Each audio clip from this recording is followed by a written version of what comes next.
All right, this is going to be a quick guide slash instructional video on how I assembled the stand for the Sideshow David Lost Boys figure that was recently released. I didn't come with any instructions, so I kind of had to trial and error it, which I'm pretty sure you all can do too. But to kind of save you some time, I'll just kind of show you how I did it to give you an idea. And this is going to be for the upside down hanging display option in the vampire form.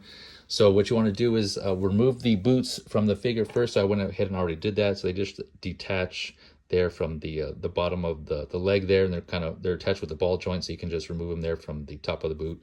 Just detach those, both of those, and you want to attach the included vampire feet. So I do suggest after you attach the feet to the legs on either side to heat up the feet first, or the toes, heat them up. I used a hair dryer for about 5 to 10 seconds on high heat. You can obviously use an air gun or whatever else you have as well, or possibly throw them in some hot water, boiling water. I didn't do that route. I just did the hair dryer. But either way, you want to heat them up to make the toes a little more malleable and flexible. It makes it easier to attach to the bar. I did try to attach them to the bar right out of the box, but it was really stiff, and I didn't want to scratch up the paint on the bar or on the feet there on the toes. So just kind of word of caution there, just be careful, and I suggest heating them up first. And I lifted the pants to kind of make sure there wasn't any heat applied to the pants, just in case, but just FYI on that. All right, so once you have that the feet attached, and then you attach the bar, you can kind of set that off to the side. And then we're going to look at here the figure base and the stand. So it comes with other accessories, but I'm obviously not displaying those here. I'm just kind of showing you this for the purposes of this video.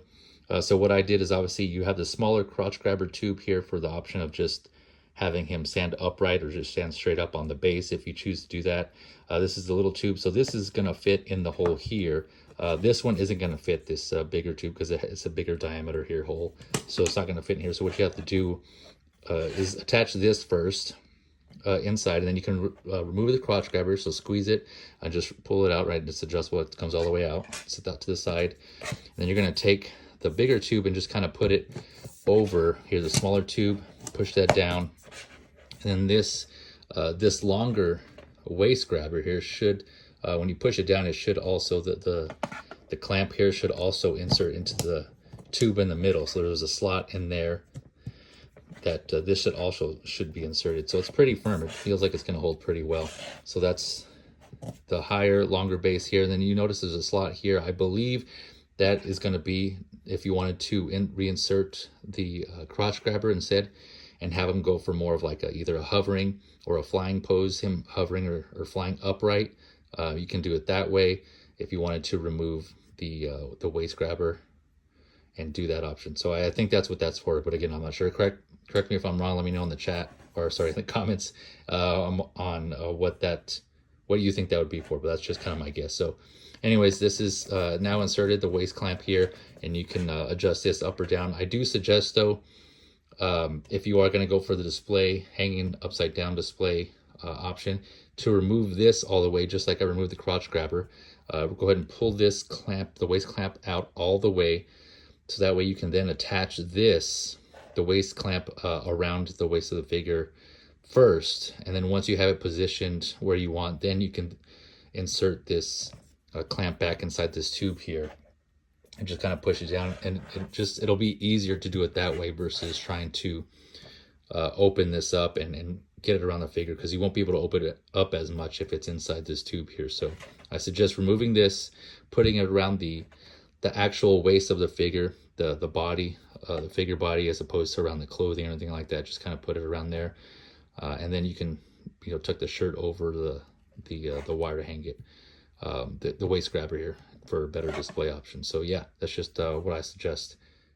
All right, and here's the end result. I have them attached with to the bar, hanging from the ceiling, the cave ceiling there, and this is what it's going to look like. You can see that I did, like I mentioned, removed the waist clamp altogether from the tube first, and then wrapped it around the figure. And then you can kind of see here. Let me actually turn it back around. You can kind of see I actually wrapped it around the figure body itself there, and then you can kind of pull the shirt up and kind of mess with it to hide the waist clamp, and you can kind of cover it completely. But yeah, I think this looks great. This is how I'm going to have them displayed for a little bit, especially during the Halloween season. But yeah, this looks great. So yeah, hopefully this helped you out or gave you some idea how to put this together, or at least provide some sort of guidance. or giving an idea how this is going to work if you're still waiting for this figure, if you pre-ordered it and you're still waiting for him to come in, or if you're curious about buying it, how this will work. But yeah, I think it works well. It's pretty, like I said, it's pretty sturdy, especially that the clamp here, the waist grabber, goes into not only this thicker tube, but also into the thinner tube on the inside. So it feels like it's pretty sturdy. It's going to hold him well. I feel like he's not going to fall, or he's not going to tip or anything. It's really sturdy, so I think it works well. But yeah, thank you for watching, and have a good one.